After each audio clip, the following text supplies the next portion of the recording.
Narda at Ding, ang laban sa lungsod ng hangin. Isang hating gabi sa probinsya, habang nagpapahinga sina Narda at Ding, dumating ang isang kakaibang hangin. Malamig ngunit may amoy ng bulaklak. Sa gitna ng dilim, sumulpot ang isang ginintuang bangka sa tabi ng ilog. May boses na nagbulong, "Tagapagligtas na kailangan ka namin sa Biringan." Hindi nagdalawang isip si Narda. Nilunok niya ang puting bato. Nagbago ang kanyang anyo at kasuotan, kumikinang ng ginto handa sa laban at pakpak na kumikinang. Habang si Ding na 10 taong gulang, nagbago ang kasuotan at anyo handa sa laban.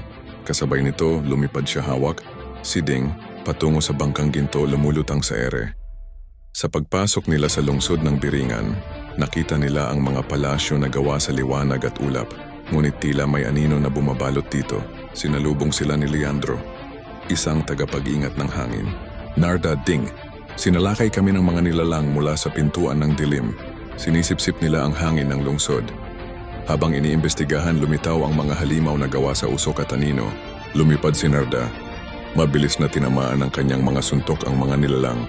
Ngunit natuklasan niyang hindi sila nasasaktan ng karaniwang atake.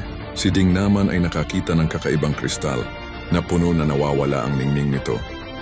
"Ate, baka ito ang pinagmumulan ng lakas nila," sigaw ni Ding. Inutusan ni Narda si Ding na gamitin ang kristal na sibat na ibinigay ni Leandro.